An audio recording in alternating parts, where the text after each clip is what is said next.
Taqiribda жазыңдар ғой, жаңағы. Қазақстан Республикасы Конституциясының 24-бабы нені көздейді? Жаздық қой, Енді біз өзін-өзі бағалау жүргіземіз. Өзін-өзі бағалау. Яғни сабақтағы орындаған тапсырмаларына байланысты өздерінің еңбектерінің нәтижесі балдарыңды алып кетесіңдер. Мінекей үй тапсырмасы бойынша 2 балл, бірінші тапсырма, қазір бірінші тапсырма 1 балл, екінші тапсырмаға 2 балл, үшінші тапсырманы орындады. Толық дұрыс орындағаны балаға 4 балл, түйінді сөзді түйіндеп берген балаға 1 балл қосылады, сонымен жалпы максималды балл сендердің 10 баллды алып кетеміз. Академиялық тазалық деген бар. Әрқайсысы бір дескрипторлар тұр, соған байланысты өздерінің қанша балл алғандықтарыңды өздеріңе белгілеп отырасыңдар. Сабақтың соңында өздеріңді бағалайсыңдар. Мінекей, енді тапсырма 68-ші бетті ашыңыздар, сондағы тірек сөздерге мән беріңіздер. Осы тірек сөздерді сөз тіркестерді, еңбек құқығы, еңбек қатынастары, оқушы керекші. Еңбек бостандығы, конституциялық кепілдіктер, еңбек шарттары.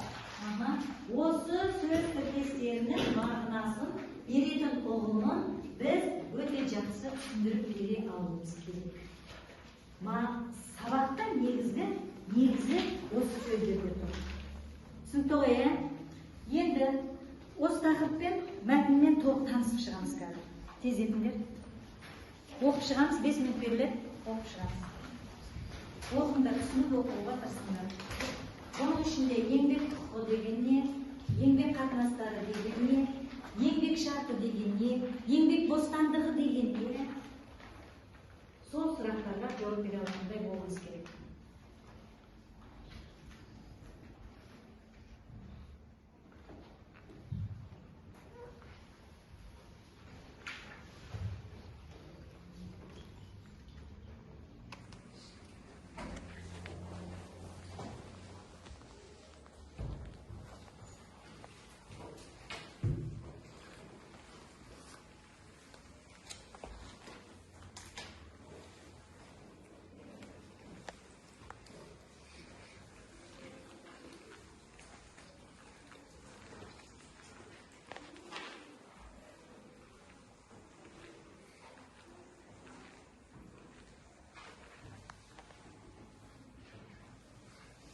Sultan Mahmut Торайғырдың өлеңінің Ер үшін еңбек етсең, халқын сүймек, біз үшін отқа, суға түсіп жүр деп. Ер өлсе де еңбегін елі өлтірмес, неше мың жыл өтсе де тарих білмек. Көрдіңдер ме? Артына өшпес із қалдырған біздің ірі тұлғаларымыз өте көп. Мысалы, Ахмет Байтұрсынов кеше 150 жылдығын тойлады, 5-ші қыркүйекте. Осындай, осы мынау айналадағы адамның қолынан жасаған нәрсенің барлығы, заттың барлығы, қалаларда не бұл? Немен келген екен? Еңбекпен келген екен. Балалар, біз сондықтан мына Сұлтан Махмұт Торайғыровтың да өлеңін ұмытпай не істеп отырмыз? Жаққа айтып отырмыз. Мысалы, Сұлтан Махмұт Торайғыров айтады: қараңғы қазақ көбіне күн болам. Қараңғылықтың көбіне күн болмағанда кім болам дейді. Мінекей сондай ұранды сөз айтып кеткен Сұлтан Махмұт Торайғыровтың да сөзін көрдіңіз. Бұның барлығы еңбек. Ақын болсаң да, жазушы болсаң да, қала болсаң, архитектор болсаң да, кім болсаң да, қандай еңбектің түрімен айналсаң да, оның нәтижесін кім көреді? Жақсылығын ел көреді екен, халық ұмытпайды екен. Енді түрлі қазіргі заманауи мамандық иелерін көріп. Ал мына суреттен оқушылар, міне сендер мектепке келесіңдер, білім алу немен келеді?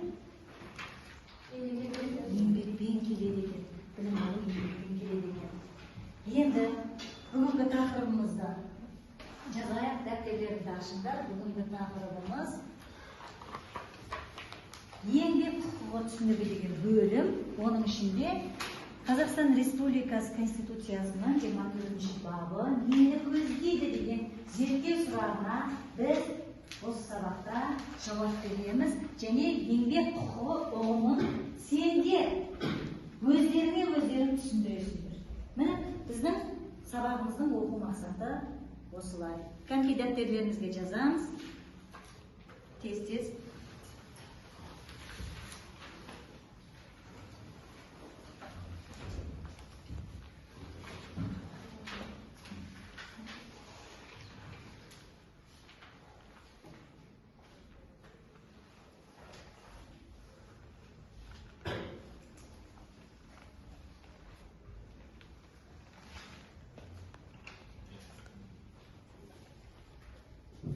Дауларын шешу құқығы мойындалады. Бұл дегеніміз, егер бір мекеме өзінің жұмысшыларына қаражат бермей қойса, немесе бір наразылық тудыратын жағдай болатын болса, олар бір жерге жиналып, сол жердің алдына барып, олардан талап ете алады басшылықтан. Егер де олар артық әрекет жасаса, олар заңмен қолданылады. Себебі заңмен белгіленген тәсілдерді қолдана отырып делінген бұл жерде. Егер де артық қылықтар жасаса, бір жауапкершілікке тартылады. Дұрыс, яғни еңбек даулары. Еңбек даулары өзара жаңағы еңбекті дұрыс бағаламаған кезде туындауы мүмкін. Дұрыс еңбегінің ақысын бермей қойған кезде туы мүмкін. Сол үшін еңбек етердің алдында жұмыс беруші мен жұмыскердің арасында не жасалуы керек? Келісімшарт жасалуы керек екен. Заңды түрде болады да сонда. Өткен тақырып. Үйге берілген тапсырма қандай еді? Қазақстан Республикасының бірінші бабы. Республикасының бірінші бабы ма? Қалай дұрыс айтамыз? Кән айта ғой. Қазақстан Республикасының Конституциясының бірінші бабы. Иә, Қазақстан Республикасының Конституциясының бірінші бабын жатқа айту. Алайда өтілген тақырып қалай аталатын еді? Өтілген тақырып. Азаматтық құқық түсінігі. Азаматтық құқық түсінігінің тақырыбы, зерттеу тақырыбы қалай еді? Зерттеу тақырыбы азаматтық құқық қоғамдық қатынастарды Қалай зерттейді? қалай зерттейді еді ғой балалар. Ал енді азаматтық құқық деген не? Кәнкет, айтып жүрейікші. Азаматтық құқық деген не? Кәнкет, еске түсіреміз? Айта ғой.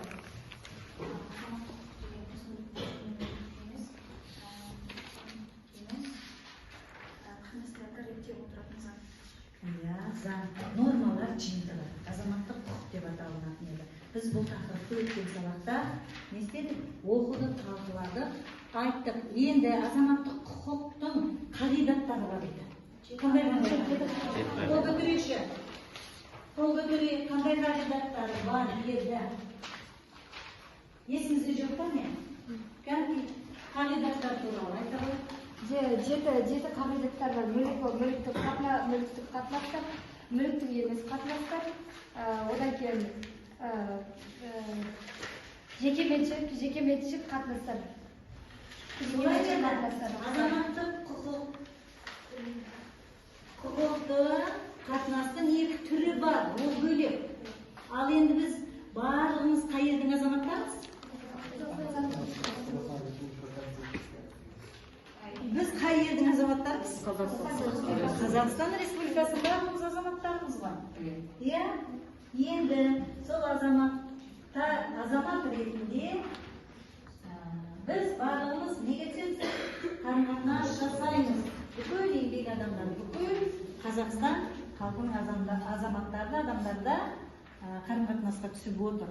Енді қандай түрі бар сол азаматтық құқықты қарым-қатынастың қандай түрлері бар? Қағидаттар ма? Екі түрі бар. Ол мүліктік қатынастар және де жеке мүліктік емес қатынастар. Мүліктік қатынастарға ол материалды заттар жатады, яғни сен үй немесе автомобиль біреуге сатып немесе беріп жібере аласың. Ал жеке мүліктік емес қағидаттарға ол адамның қатынастарға, адамның ой өрісі, көзқарасы немесе туған туыстық сондайлар жатады. Туған туыстық дейміз ба? Жеке мүліктік емес қатынастарға адамдардың несі жатады? Толықтыраңыз, айтамын. Адам арнамысы тәрбиесі солар өзі тәрбиелер. Оны жеке адам өзінің қасиеттеріне қатысты қатынастардың барлығы жеке мүліктік емес қатынастар. Оған қоғамдық саланың қай түрлері жатады? Қоғамдық сала. Жеке мүліктік емес пе? Адам не шығарады? Айта ғой. Олар өзінің туындыларын сатып жібере алмайды. Ол өзі шығады. Өзі біледі ғой. Адамның рухани дүниесінен қандай туындылар шығарады? Шығарады адам. Композиторлықпен айналыса алады. Музыка шығарады. Кітап шығарады. Тағы осының барлығы ғылым, мәдениет, өнердің туындыларының барлығы жеке мүліктік емес қатынастардан туындаған. Бірақ ол да неге айналады дедік? Ол да кітап етіп шығаратын болса, немесе дискі етіп шығаратын болса, неге айналады?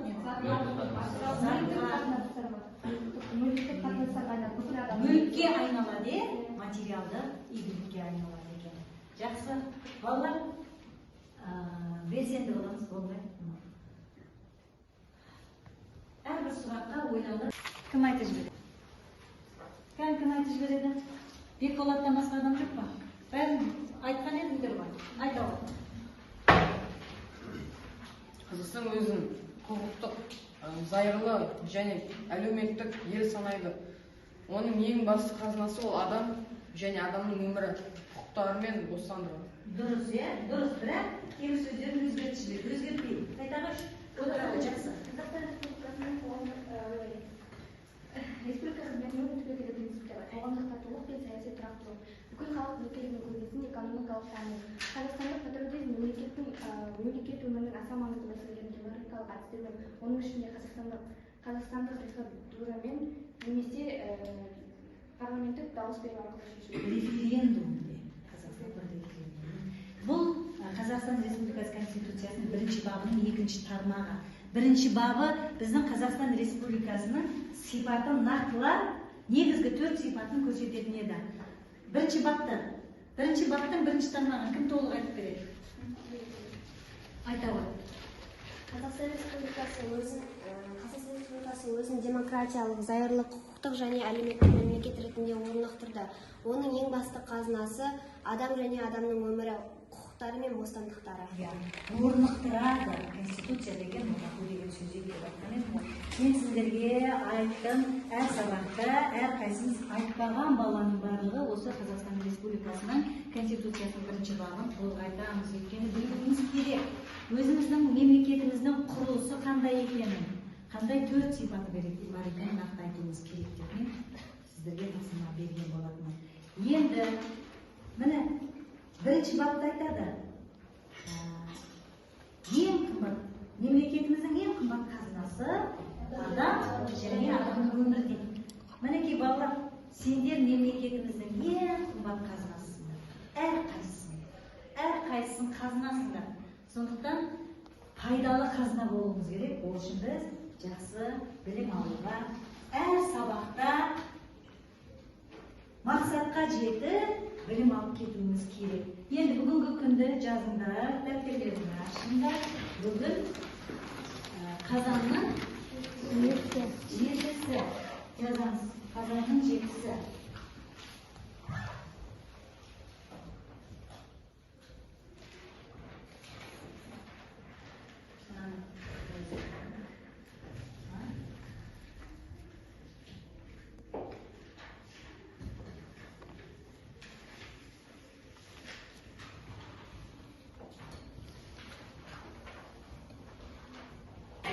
Қазанның 7-сі деңіздер.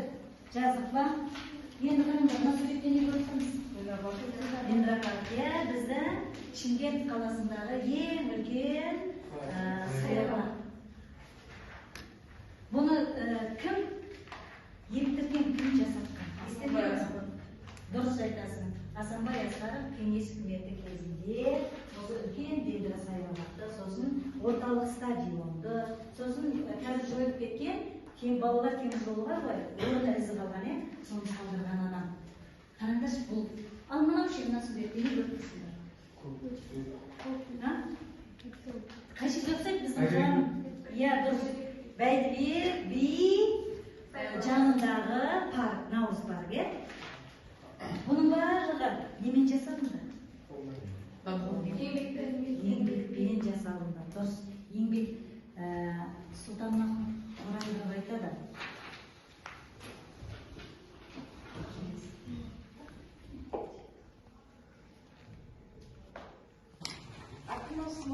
Бар еңбек шарты бойынша жұмыс істейтіндер заңмен белгіленген жұмыс уақытын ұзартуға, демалыс және мереке күндеріне жыл сайынғы ақылы демалыс кепілдігі беріледі. Бұл 4-ші тармақта жұмыс уақытының ұзартуға, демалыс немесе мереке күндерде заң бойынша жыл сайын демалыс ақылы беру кепілдік беріледі туралы айтылған. Иә, міне Конституцияның 24-ші бабының 4-ші бабында, яғни кез келген еңбек етуші еңбеккер жұмыскерді мемлекет белгілеген демалу кезеңдері, тынығу уақыттары бар еді. Соны сақтауға жұмыс берушілер міндетті екен. Бізде демаламыз, тіпті оқушыларда не істейді? Өзі белгілі бір кезеңдерде демалады екенбіз. Мінекей, сонда енді сендерге түйінді ойды, түйінді сөзді жасауға тура келеді. 24-ші бап, Қазақстан Республикасы Конституциясының 24-ші бабы нені көздейді екен? Еңбек құқығы, еңбек демалыстары және еңбек туралы бүкіл нелерде көрсетілген 24-ші бапта. Еңбек демалыстары барлығы көрсетілген. Қандай құқықтар бар туралы айтылған 24-ші бапта. Жаңағы тірек сөздер бар. Кітаптарына қараңдаршы. Еңбек бостандығы, еңбек демалысы, еңбек бабы, еңбек қауіпсіздігі. Иә, дұрыс. Еңбек бостандығы. Еңбек бостандығы. Сонда біздің Қазақстан Республикасының Конституциясының 24-ші бабы бүкіл Қазақстанның азаматтарына, адамдарына не береді екен? Қандай кепілдік береді екен? Демалыс